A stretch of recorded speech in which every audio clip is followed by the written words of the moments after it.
ಒಬ್ಬ ವಯಸ್ಸಾದ ಮುದುಕ ವ್ಯಕ್ತಿ ಸಣ್ಣ ಹುಡುಗನ ತರ ಅಥವಾ ಯುವಕನ ತರ ಒಂದು ಸ್ಪಿರಿಟ್ ಅಂದ್ರೆ ಚೇತನವನ್ನ ತೋರಿಸೋದನ್ನ ನೋಡಿದೀವಿ. ಅದು ಯಾಕೆ ಗೊತ್ತಾ? ಯಾಕೆ ಅಂತ ಈ ಶ್ಲೋಕದಲ್ಲಿ ಕೃಷ್ಣ ಹೇಳ್ತಿದ್ದಾರೆ, ವಯಸ್ಸಾಗೋದು ಈ ದೇಹಕ್ಕೆ ಹೊರತು ಆತ್ಮಕ್ಕಲ್ಲ ಅಂತ. ಹಾಗೆ ಈ ದೇಹಕ್ಕೆ 6 ರೀತಿಯ ಪರಿವರ್ತನೆಗಳು ಬರುತ್ತಂತೆ. ಮೊದಲನೇದು ತಾಯಿಯ ಗರ್ಭದಲ್ಲಿ ಅದು ಹುಟ್ಟುತ್ತೆ, ಎರಡನೇದು ಸ್ವಲ್ಪ ಕಾಲ ಇರುತ್ತೆ, ಮೂರನೇದು ಅದು ಬೆಳೆಯುತ್ತೆ, ನಾಲ್ಕನೇದು ಕೆಲವು ಪರಿಣಾಮಗಳನ್ನ ಉತ್ಪಾದಿಸುತ್ತೆ, 5ನೇದು ಕ್ಷೀಣಿಸುತ್ತಾ ಬರುತ್ತೆ, ಕಡೆಗೆ ಅದೃಶ್ಯವಾಗುತ್ತೆ. ಆದ್ರೆ ಆತ್ಮಕ್ಕೆ ಈ ರೀತಿಯಾದ ಪರಿವರ್ತನೆಗಳು ಯಾವುದೂ ಇಲ್ಲ. ಯಾಕಂದ್ರೆ ಆತ್ಮಕ್ಕೆ ಹುಟ್ಟೂ ಇಲ್ಲ ಮತ್ತೆ ಸಾವು ಇಲ್ಲ. ಮತ್ತೆ ಈ ದೇಹದಲ್ಲಿ ಆಗೋ ಯಾವ ಬದಲಾವಣೆಯಿಂದನೂ ಕೂಡ ಆತ್ಮಕ್ಕೆ ಯಾವ ರೀತಿಯಿಂದನೂ ಪರಿಣಾಮ ಬೀರೋದಿಲ್ಲ. ಹಾಗೆ ಈ ದೇಹದಿಂದ ಉಪ ಉತ್ಪತ್ತಿಗಳಾದ ಮಕ್ಕಳುಗಳು ಕೂಡ ಆತ್ಮದ ಉಪ ಉತ್ಪತ್ತಿಗಳಾಗಿರೋದಿಲ್ಲ, ಅದು ದೇಹದ ಉಪ ಉತ್ಪತ್ತಿಗಳಾಗಿರ್ತವೆ. ಮತ್ತೆ ಪ್ರತ್ಯೇಕವಾದ ಭಿನ್ನವಾದ ಆತ್ಮಗಳೇ ಆಗಿರ್ತವೆ. ಇಷ್ಟೆಲ್ಲ ನಾವು ಡಿಸ್ಕಸ್ ಮಾಡ್ತಾ ಇದ್ರು ಆತ್ಮ ನಮ್ಮ ಕಣ್ಣಿಗೆ ಕಾಣಲ್ಲ ಅಂತಂದ್ರೆ, ಕಾಣದೇ ಇದ್ರೂ ಕೂಡ ಅದರ ಸಿಂಪ್ಟಮ್ ಇಂದ ನಾವು ಅದನ್ನ ಕಂಡುಹಿಡಿಬಹುದು. ಯಾವ ತರ ಆಕಾಶದಲ್ಲಿ ಸೂರ್ಯ ನಮ್ಗೆ ಕಾಣದೇ ಇದ್ರೂ ಕೂಡ ಒಂದು ಬೆಳಕಿದೆ ಅಂತ ಅಂದ್ರೆ ನಾವು ಸೂರ್ಯ ಇದಾನೆ ಅಂತ ಅನ್ಕೊಂತೀವಿ.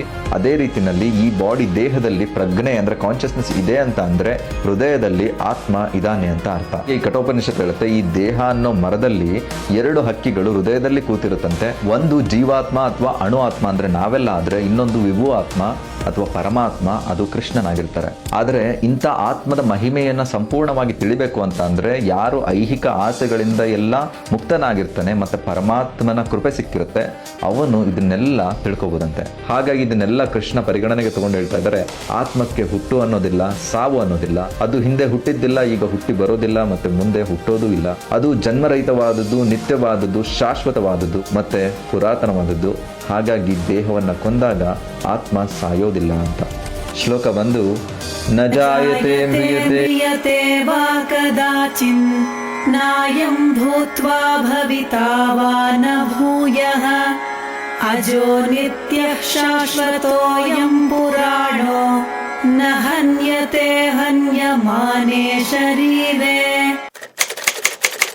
ನಿಮ್ಗೆ ನೆನಪಿದ್ಯಾ, ಮೊದಲನೇ ಅಧ್ಯಾಯದಲ್ಲಿ ಅರ್ಜುನ ಹೇಳ್ತಾನೆ, ನಾವೇನಾದ್ರೂ ಅವ್ರನ್ನ ಕೊಂದ್ರೆ ನಾವು ಪಾಪಿಗಳಾಗ್ತೀವಿ ಅಂತ. ಅದಕ್ಕೆ ಕೃಷ್ಣ ಈ ಶ್ಲೋಕದಲ್ಲಿ ಉತ್ತರಿಸ್ತಾ ಇದ್ದಾರೆ, ಯಾವಾಗ ಒಬ್ಬ ಕೊಲೆ ಮಾಡಿದವನ್ನ ನ್ಯಾಯಾಧೀಶರ ಮುಂದೆ ನಿಲ್ಲಿಸ್ತಾರೆ, ನ್ಯಾಯಾಧೀಶರು ಅವನಿಗೆ ಮರಣದಂಡನೆಯನ್ನ ಕೊಡ್ತಾರೆ. ಈ ಮರಣದಂಡನೆಯನ್ನ ನ್ಯಾಯಾಧೀಶರು ಕೊಟ್ಟು ಅವರು ಹಿಂಸೆ ಮಾಡ್ತಿದ್ದಾರೆ ಅಂತ ಅವರಿಗೆ ಪಾಪ ಬರುತ್ತೆ ಅಂತ ಅಲ್ಲ. ಯಾಕಂತಂದ್ರೆ ಪ್ರತಿಯೊಂದಕ್ಕೂ ಸರಿಯಾದ ಪ್ರಯೋಜನ ಇದ್ದೇ ಇರುತ್ತೆ. ಮತ್ತೆ ಅದು ಪರಿಪೂರ್ಣದ ಜ್ಞಾನದ ನೆಲೆ ಇರುವವನಿಗೆ ಅದನ್ನ ಎಲ್ಲಿ, ಯಾವ ಜಾಗದಲ್ಲಿ, ಎಷ್ಟು ಪ್ರಮಾಣದಲ್ಲಿ ಉಪಯೋಗಿಸಬೇಕು ಅನ್ನೋದು ಕೂಡ ತಿಳಿದಿರುತ್ತೆ. ಹೇಗೆ ಶಸ್ತ್ರಚಿಕಿತ್ಸೆಯನ್ನ ಮಾಡೋದವನ್ನ ಕೊಲ್ಲೋದಕ್ಕಲ್ಲ, ಅವನ ರೋಗವನ್ನ ಗುಣಪಡಿಸೋದಕ್ಕೆ ಅಂತ ನಮಗೆ ಗೊತ್ತಿದೆ. ಅದೇ ರೀತಿಯಲ್ಲಿ ಕೃಷ್ಣ ಇಲ್ಲಿ ಅರ್ಜುನಿಗೆ ಯುದ್ಧ ಮಾಡು ಅಂತ ಹೇಳ್ತಿರೋದು ಧರ್ಮ ಸಂಸ್ಥಾಪನೆಗೋಸ್ಕರ. ಹಾಗೆ ಕೃಷ್ಣನ ಆದೇಶದಂತೆ ಅರ್ಜುನ ಯುದ್ಧ ಮಾಡ್ಲಿಕ್ಕೂ ಕೂಡ ಪರಿಪೂರ್ಣದ ಜ್ಞಾನದ ಆಧಾರವಿದೆ. ಆದ್ದರಿಂದ ಪಾಪದ ಪ್ರಕ್ರಿಯೆ ಕೂಡ ಸಾಧ್ಯತೆ ಇಲ್ಲ ಇಲ್ಲಿ. ಹಾಗಾಗಿ ಕೃಷ್ಣ ಇಲ್ಲಿ ಹೇಳ್ತಾ ಇರೋದು, ಹೇ ಪಾರ್ಥ, ಆತ್ಮವು ಅವಿನಾಶಿ, ನಿತ್ಯ, ಅದಕ್ಕೆ ಹುಟ್ಟಿಲ್ಲ, ಕ್ಷಯವಿಲ್ಲ ಅಂತ ತಿಳ್ಕೊಂಡವನಿಗೆ ಹೇಗೆ ಅವನು ಯಾರನ್ನಾದ್ರೂ ಕೊಲ್ಲಬಹುದು ಅಥವಾ ಕೊಲ್ಲಿಸಬಹುದು ಅಂತ. ಶ್ಲೋಕ ಬಂದು, ವಿನಾಶಿನಂ ನಿತ್ಯಂ ಯೇನಮಜಮವ್ಯಯಂ ಕಥಂ ಸ ಪುರುಷಃ ಪಾರ್ಥ ಕಂ ಘಾತಯತಿ ಹಂತಿಕಂ. ಬ್ರಾಂಡೆಡ್ ಬಟ್ಟೆ ಹಾಕೊಂಡ್ಬಿಟ್ರೆ ಚೇಂಜ್ ಮಾಡೋದೇ ಬೇಡವಾ?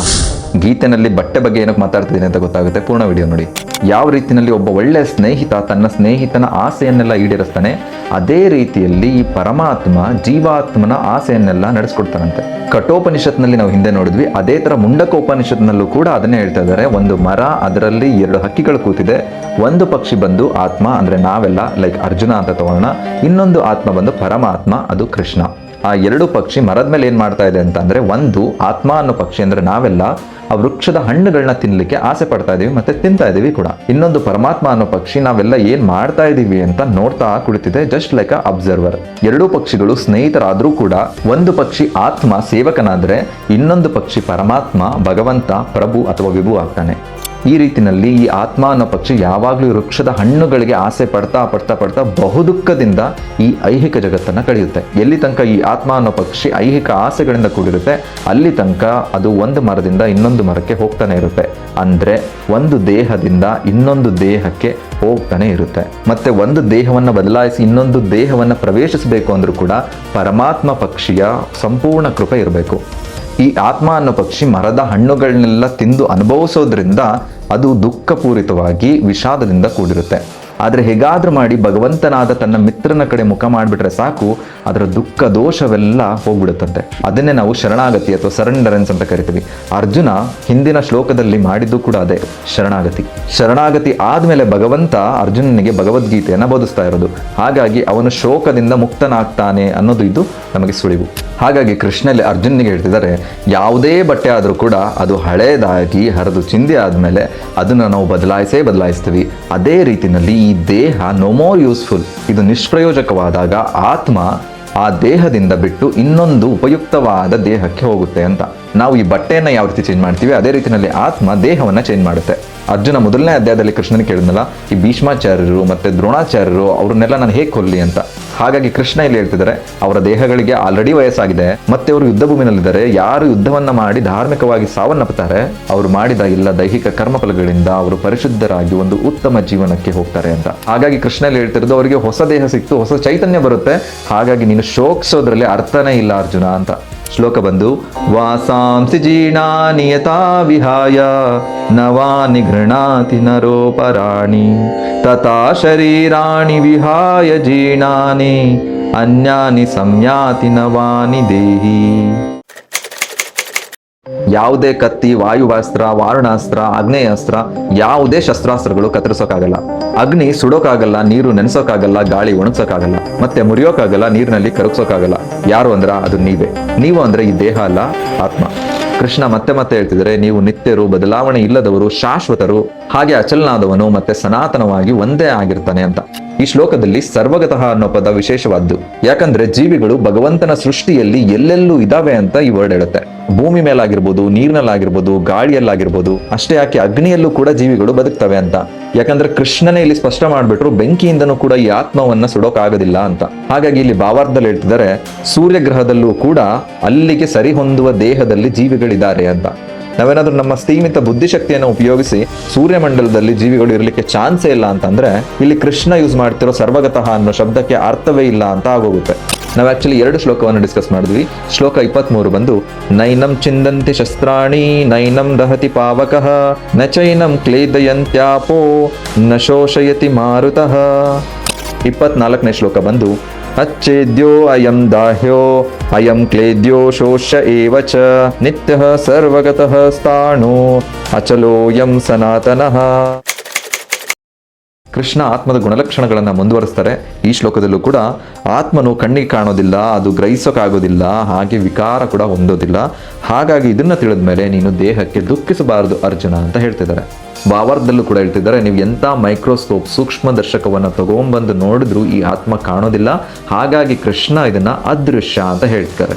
ಈ ಆತ್ಮದ ಅಸ್ತಿತ್ವವನ್ನು ತಿಳಿಬೇಕು ಅಂತ ಅಂದ್ರೆ ವೇದಗಳಿಂದ ಅಥವಾ ಕೃಷ್ಣ ಕೊಟ್ಟಿರೋ ಭಗವದ್ಗೀತೆಯಿಂದ ಹಾಗೆ ಗ್ರಹಿಸೋದ್ರಿಂದ, ನಮ್ಮಲ್ಲಿರೋ ಪ್ರಜ್ಞೆಯನ್ನ ನೋಡ್ಕೊಳ್ಳೋದ್ರಿಂದ ಪ್ರಜ್ಞಾಶೀಲವಾದ ಆತ್ಮವನ್ನ ನಾವು ಇದೆ ಅಂತ ತಿಳ್ಕೊಬಹುದು. ಪರಮಾತ್ಮ ಅಥವಾ ಭಗವಂತ ಸಮುದ್ರದ ಗಾತ್ರನಾದ್ರೆ ಆತ್ಮ ಅಣುಗಾತ್ರ, ಅಂದ್ರೆ ಆ ಸಮುದ್ರದ ಒಂದು ಹನಿಯ ಗಾತ್ರ ಆತ್ಮ ಅಂತ.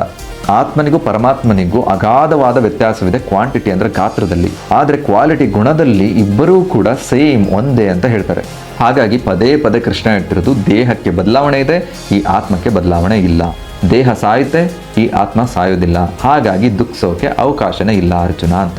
25ನೇ ಶ್ಲೋಕ ಬಂದು, ಅವ್ಯಕ್ತೋಯಂ ಅಚಿಂತ್ಯೋ ಅಯಂ ವಿಕಾರ್ಯೋಯಮುಚ್ಯತೆ ತಸ್ಮಾದೇವಂ ವಿದಿತ್ವೈನಂ ನಾನು ಶೋಚಿತುಮರ್ಹಸಿ. ಆತ್ಮಕ್ಕೆ ಸಾವಿದೆ, ಮತ್ತೆ ಈ ದೇಹದ ಜೊತೆಗೆ ಆತ್ಮ ಸಾಯುತ್ತೆ ಅಂತ ಅಂದ್ಕೊಳ್ಳಿ ಒಂದ್ಸಲ. ಈ ತರನೇ ಕೃಷ್ಣ ಅರ್ಜುನನ್ಗೆ ಒಂದು ಲಾಜಿಕ್ ಕೊಟ್ಟು ಅರ್ಥ ಮಾಡಿಸ್ತಾ ಇದ್ದಾರೆ. ಅರ್ಜುನ, ನೋಡಿವಾಗ ನಾನು ಇಷ್ಟೋ ತನಕ ನಿನಗೆ ಆತ್ಮ ಇದೆ, ಆತ್ಮಕ್ಕೆ ಸಾವಿಲ್ಲ, ಈ ದೇಹಕ್ಕಷ್ಟೇ ಸಾವಿರೋದು ಅಂತ ಹೇಳಿದೆ.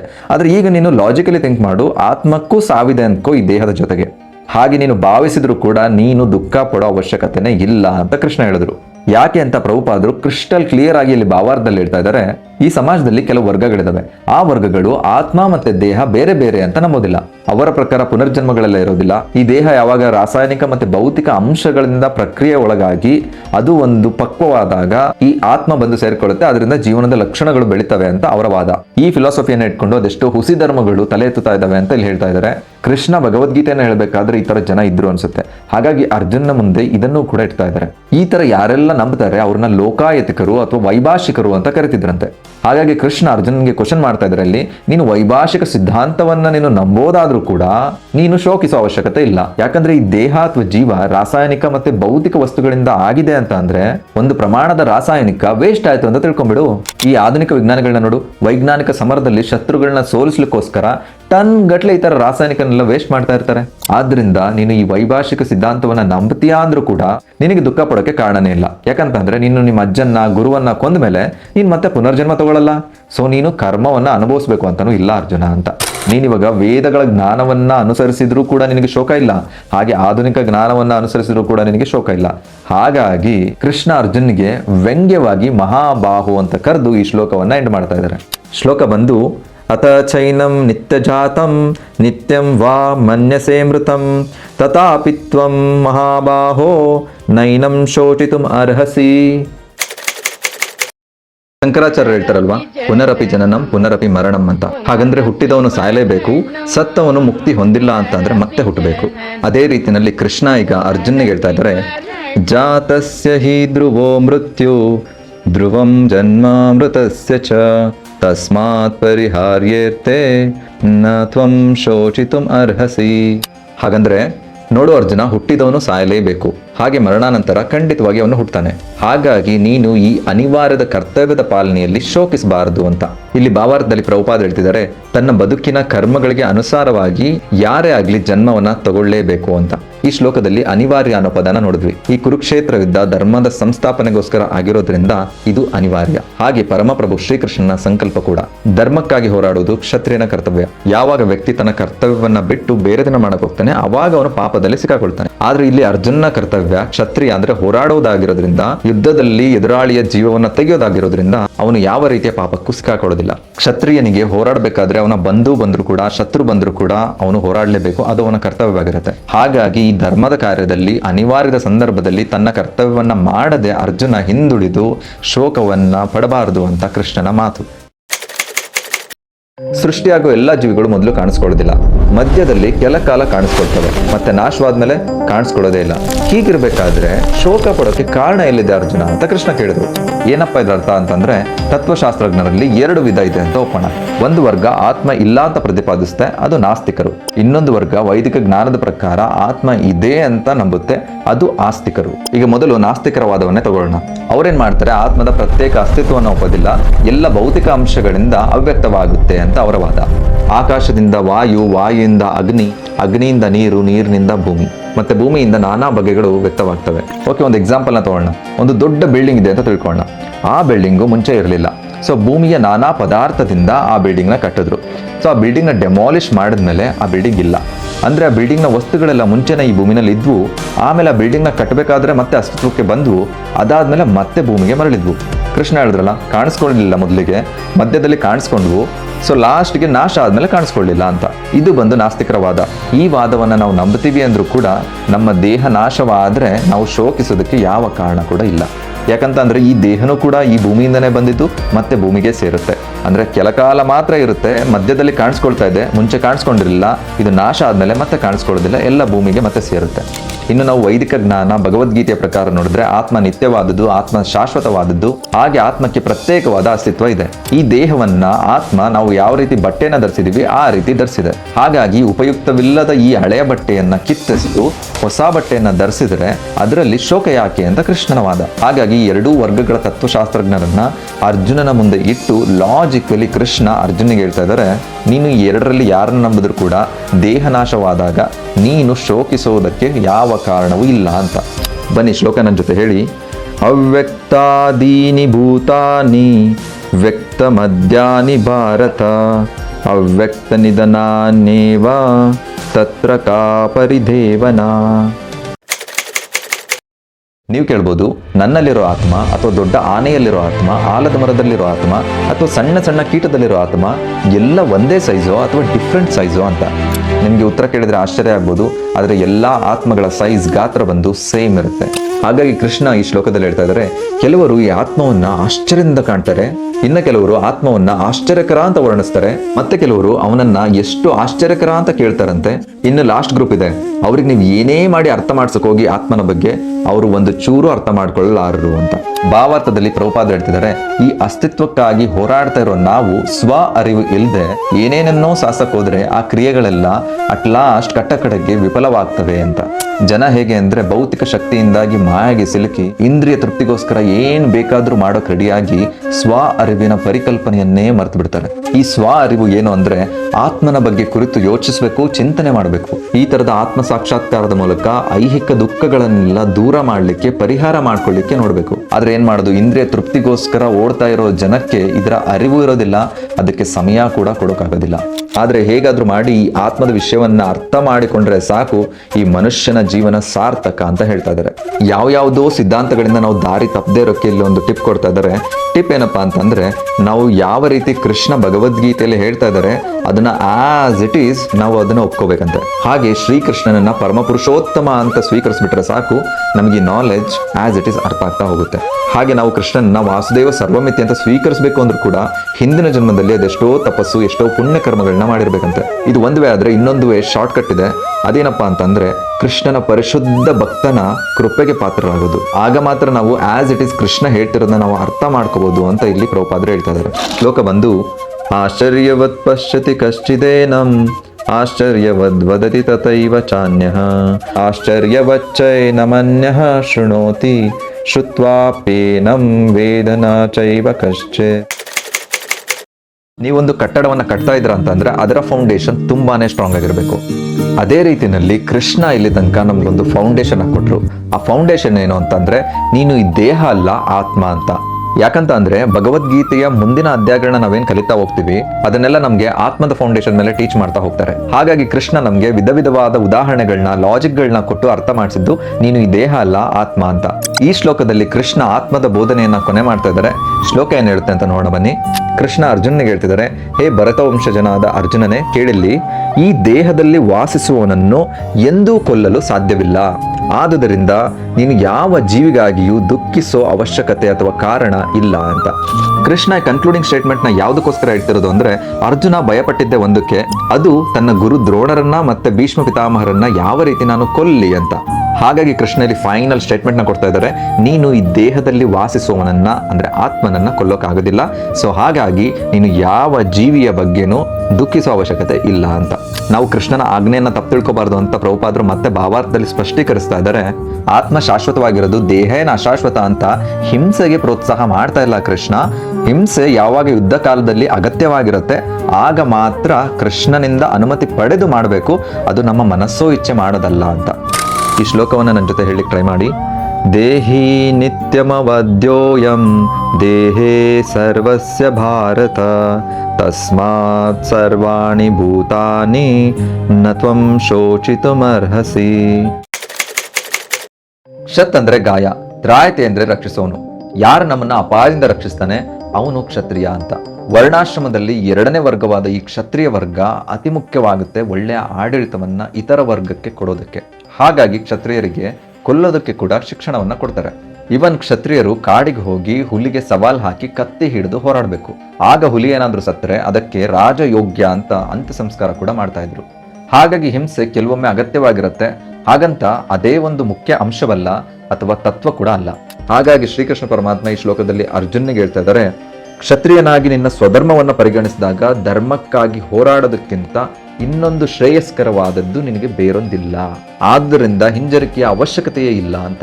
ಭಾವಾರ್ಥದಲ್ಲಿ ಹೇಳ್ತಾ ಇದ್ದಾರೆ, ಸ್ವಧರ್ಮದಲ್ಲಿ ಎರಡು ವಿಧ ಬರುತ್ತೆ. ಒಂದು, ಅವನ ವಿಶಿಷ್ಟ ದೇಹಕ್ಕೆ ಅನುಗುಣವಾಗಿ ಅವನ ದೇಹ ಯಾವ ಗುಣ ಮತ್ತೆ ಕರ್ಮಗಳಿಗೆ ಒಪ್ಪುತ್ತೆ ಅದರ ಆಧಾರದ ಮೇಲೆ ಅವನ ಸ್ವಧರ್ಮ ಬರುತ್ತೆ. ಈ ತರದ ಸ್ವಧರ್ಮ ಯಾರು ಮುಕ್ತಿಯನ್ನ ಹೊಂದಿಲ್ಲ ಅವನಿಗೆ. ಮತ್ತೆ ಮುಕ್ತರಾದವರಿಗೆ ಸ್ವಧರ್ಮ ಆಧ್ಯಾತ್ಮಿಕತೆ ಆಗುತ್ತೆ. ಅದು ಯಾವುದೇ ಕಾರಣಕ್ಕೂ ಈ ದೈಹಿಕ ಅಥವಾ ಐಹಿಕ ಶರೀರಕ್ಕೆ ಒಳಪಡೋದಿಲ್ಲ. ಹಾಗೆ ಈ ವರ್ಣಾಶ್ರಮ ಧರ್ಮಗಳೆಲ್ಲ ಇರೋದೇ ಮಾನವನನ್ನ ತನ್ನ ಉನ್ನತ ಬದುಕಿನ ಸ್ಥಾನಕ್ಕೆ ಏರಿಸಲಿಕ್ಕೆ. ಶ್ಲೋಕ ಬಂದು, ಸ್ವಧರ್ಮಂ ಅಪಿ ಚಾವೇಕ್ಷ್ಯ ನ ವಿಕಂಪಿತುಮರ್ಹಸಿ ಧರ್ಮ್ಯಾತ್ ಯುದ್ಧಶ್ರೇಯ ಅನ್ಯತ್ ಕ್ಷತ್ರಿಯಸ್ಯ ನ ವಿದ್ಯತೆ.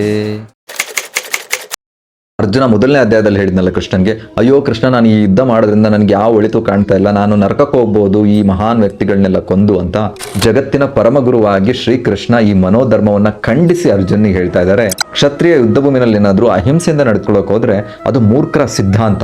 ಇಂಥ ಮಾತುಗಳು ಬರೀ ಅಜ್ಞಾನದಿಂದ ಬರ್ಬೋದೇ ಹೊರತು ಜ್ಞಾನದಿಂದ ಅಲ್ಲ ಅರ್ಜುನ ಅಂತ ಹೇಳ್ತಾ ಕೃಷ್ಣ ಹೇಳ್ತಿದ್ದಾರೆ, ಯದೃಚ್ಛಯ ಚೋಪಪನ್ನಂ ಸ್ವರ್ಗದ್ವಾರಂ ಅಪಾವೃತಂ ಸುಖಿನಃ ಕ್ಷತ್ರಿಯಾ ಪಾರ್ಥ ಲಭಂತೆ ಯುದ್ಧಮೀದೃಶಂ.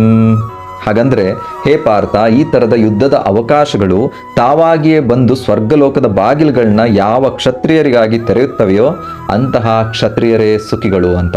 ಅರ್ಜುನ ಮೊದಲನೇ ಅಧ್ಯಾಯದಲ್ಲಿ ನಾನೇನಾದ್ರೂ ಇವ್ರನ್ನ ಕೊಂದ್ರೆ ನರಕಕ್ಕೆ ಹೋಗ್ಬಿಡ್ತೀನಿ ಅಂತ ಹೇಳಿದ್ದಕ್ಕೆ ಕೃಷ್ಣ ಇವಾಗ ಕ್ರಿಸ್ಟಲ್ ಕ್ಲಿಯರ್ ಆಗಿ ಜವಾಬ್ ಕೊಡ್ತಾ ಇದ್ದಾರೆ, ಹೇ ಅರ್ಜುನ, ಯುದ್ಧ ಮಾಡಿದ್ರೆ ನೀನು ನರಕಕ್ಕೆ ಹೋಗೋದಿಲ್ಲ, ಸ್ವರ್ಗಕ್ಕೆ ಹೋಗ್ತೀಯಾ ಅಂತ.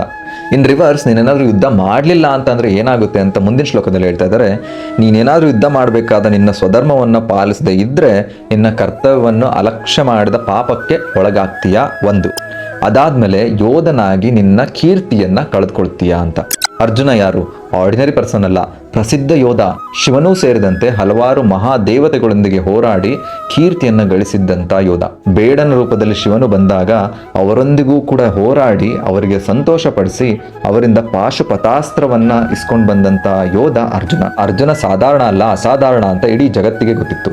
ಆದ್ದರಿಂದ ಕೃಷ್ಣ ಅರ್ಜುನಿಗೆ ಇಲ್ಲಿ ಎಚ್ಚರಿಸ್ತಾ ಇದ್ದಾರೆ, ನೀನೇನಾದ್ರೂ ಯುದ್ಧದಿಂದ ಹಿಂದೆ ಸರಿದ್ರೆ ನಿನ್ನ ಕೀರ್ತಿ ಎಲ್ಲ ಮಣ್ಣು ಪಾಲಾಗೋಗುತ್ತೆ ಅಂತ. ಅದೊಂದೇ ಅಲ್ಲ, ನಿನ್ನ ಸ್ವಧರ್ಮವಾದ ಕ್ಷತ್ರಿಯ ಧರ್ಮವನ್ನು ಉಲ್ಲಂಘನೆ ಮಾಡಿರೋದಕ್ಕೋಸ್ಕರ ನೀನು ಪಾಪಕ್ಕೂ ಕೂಡ ಒಳಗಾಗ್ತೀಯಾ. ಶ್ಲೋಕ ಬಂದು, ಅತಚೇತ್ವಂ ಇಮಂ ಧರ್ಮ್ಯಂ ಸಂಗ್ರಾಮಂ ನ ಕರಿಷ್ಯಸಿ ತಥ ಸ್ವಧರ್ಮಂ ಕೀರ್ತಿಂ ಚ ಹಿತ್ವಾ ಪಾಪಂ ಅವಾಪ್ಸ್ಯಸಿ. ಯುದ್ಧದ ಭೂಮಿಯ ತನಕ ಬಂದು ಹಿಂದೆ ಸರಿದ್ರೆ ಜನರು ಏನಂತ ಮಾತಾಡ್ತಾರೆ ಅಂತ ಕೃಷ್ಣ ಇಲ್ಲಿ ಹೇಳ್ತಾ ಇದ್ದಾರೆ. ನೋಡೋ ಅರ್ಜುನ, ಜನರು ಎಂದೆಂದಿಗೂ ನಿನ್ನ ಅಪಕೀರ್ತಿಯನ್ನ ಮಾತಾಡ್ತಾನೆ ಇರ್ತಾರೆ. ಹಾಗೆ ಒಂದು ನೆನ್ಪಿಟ್ಕೋ, ಗೌರವಾರ್ಹನಾದವನಿಗೆ ಅಪಕೀರ್ತಿ ಸಾವಿಗಿಂತ ಕೇಡು ಅಂತ. ಅರ್ಜುನ್ನಿಗೆ ಕೃಷ್ಣ ಯಾರು? ಕೃಷ್ಣ ಗುರು, ತತ್ವದರ್ಶಿ, ಹಾಗೆ ಸ್ನೇಹಿತ ಕೂಡ. ಹಾಗಾಗಿ ತಾನು ಯುದ್ಧ ಮಾಡೋದಿಲ್ಲ ಅಂತ ಅರ್ಜುನ ಹೇಳಿದಾಗ ಅವನ ವರ್ತನೆಯನ್ನ ಖಂಡಿಸಿ ಕೃಷ್ಣ ಅಂತಿಮ ತೀರ್ಮಾನವನ್ನ ಹೇಳಿದ್ದು, ಯಾವುದೇ ಕಾರಣಕ್ಕೂ ಯುದ್ಧದಿಂದ ಹಿಮ್ಮೆಟ್ಟಬೇಡ, ಸಾವೇ ಬಂದರೂ ಸರಿ, ಅದೇ ನಿನಗೆ ಒಳ್ಳೆಯದು ಅಂತ. ಶ್ಲೋಕ ಬಂದು, ಅಕೀರ್ತಿಂ ಚ ಅಪಿ ಭೂತಾನಿ ಕತ ಇಷ್ಯಂತಿ ತೇ ಅವ್ಯಯಂ ಸಂಭಾವಿತಸ್ಯ ಚ ಅಕೀರ್ತಿ ಮರಣಾತ್ ಅತಿರಿಚ್ಯತೆ.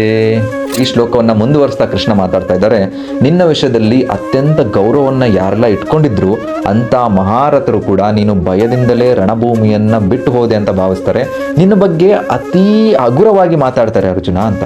ಅಂದ್ರೆ ಈ ದುರ್ಯೋಧನ, ಕರ್ಣರಂತಹ ಮಹಾರಥರು, ಸಮಕಾಲೀನರು ಏನಿದ್ದಾರೆ ಅವರು ನೀನು ನಿನ್ನ ಸಹೋದರರು, ದ್ರೋಣಾಚಾರ್ಯರು ಮತ್ತೆ ನಿನ್ನ ತಾತನ ವಿಷಯಕ್ಕೆ ಅನುಕಂಪ ಪಟ್ಟು ರಣಭೂಮಿಯನ್ನ ಬಿಟ್ಟು ಹೋಗ್ತಾ ಇದೆಯಾ ಅಂತ ಅನ್ಕೊಳ್ಳಲ್ಲ. ಪ್ರಾಣ ಭಯದಿಂದ ನೀನು ಹೊರಟು ಹೋದೆ ಅಂತ ಎಲ್ಲರೂ ಯೋಚಿಸ್ತಾರೆ. ಹಾಗೆ ನಿನ್ನ ಅರ್ಹತೆಯನ್ನ ಕುರಿತು ಅವರಿಗಿರೋ ಒಳ್ಳೆ ಅಭಿಪ್ರಾಯ ಎಲ್ಲ ಮಣ್ಣು ಪಾಲಾಗೋಗುತ್ತೆ ಅಂತ ಹೇಳಿದ್ರು. ಶ್ಲೋಕ ಬಂದು, ಭಯಾದೃಣಾದು ಪರತಂ ಮಂಸಂತೆ ತ್ವಾಂ ಮಹಾರಥಃ ಈಶಾಂ ಚ ತ್ವಂ ಬಹುಮತೋ ಭೂತ್ವಾ ಯಾಸ್ಯಸಿ ಲಾಘವಂ. ಅರ್ಜುನ ಮೊದಲನೇ ಅಧ್ಯಾಯದಲ್ಲಿ ಹೇಳಿದ್ದ, ಈ ಕೌರವರನ್ನೆಲ್ಲ ಸಾಯಿಸ್ಬಿಟ್ರೆ ನನಗೆ ದುಃಖ ಆಗುತ್ತೆ, ಇಲ್ಲ ನಾನು ಅವ್ರ ಮೇಲೆ ಗೆದ್ರೂ ಕೂಡ ನನಗೆ ಇನ್ನೂ ದುಃಖ ಇರುತ್ತೆ. ಈ ಅರ್ಜುನನ ಮಾತುಗಳಿಗೆಲ್ಲ ಕೃಷ್ಣ ಫುಲ್ ಸ್ಟಾಪ್ ಇಟ್ಟು ಹೇಳ್ತಾ ಇದ್ದಾರೆ, ನಿನ್ನ ಶತ್ರುಗಳು ನಿನ್ನ ವಿಷಯವಾಗಿ ಅವಾಚ್ಯ ಶಬ್ದಗಳನ್ನಾಡ್ತಾರೆ, ನಿನ್ನ ಸಾಮರ್ಥ್ಯವನ್ನು ನಿಂದಿಸ್ತಾರೆ. ಹಾಗಾಗಿ ಇದಕ್ಕಿಂತ ದುಃಖಕರವಾದದ್ದು ಏನುಂಟು ನಿನಗೆ ಅಂತ ಕೃಷ್ಣ ಅರ್ಜುನನಿಗೆ ಕ್ವೆಶ್ಚನ್ ಮಾಡ್ತಾ ಇದ್ದಾರೆ. ಮುಂದಿನ ಶ್ಲೋಕದಲ್ಲಿ ಕಂಟಿನ್ಯೂ ಮಾಡಿ ಹೇಳ್ತಾ ಇದ್ದಾರೆ, ಕುಂತಿಯ ಮಗನಾದ ಅರ್ಜುನ್ನೇ, ನೀನ್ ಏನಾದ್ರೂ ಸತ್ರೆ ಅಂದ್ರೆ ಮಡಿದ್ರೆ ನೀನು ಸ್ವರ್ಗವನ್ನೇ ಇರ್ತೀಯ, ಅಥವಾ ಗೆದ್ರೆ ಈ ಭೂಮಿ ಮೇಲೆ ರಾಜ್ಯವನ್ನ ಅನುಭವಿಸ್ತೀಯ. ಆದ್ರಿಂದ ದೃಢವಾಗಿ ನಿಶ್ಚಯ ಮಾಡು, ಎದ್ದೇಳು, ಯುದ್ಧ ಮಾಡು ಅಂತ ಕೃಷ್ಣ ಹೇಳಿದ್ರು. ಈ ಎರಡು ಶ್ಲೋಕಗಳು ಬಂದು, ಅವಾಚ್ಯವಾದಾಂಶ ಬಹೂನ್ ವದಿಷ್ಯಂತಿ ತವಾಹಿತಾಃ ನಿಂದಂತಸ್ತವ ಸಾಮರ್ಥ್ಯಂ ತಥೋ ದುಃಖತರಂ ನು ಕಿಂ.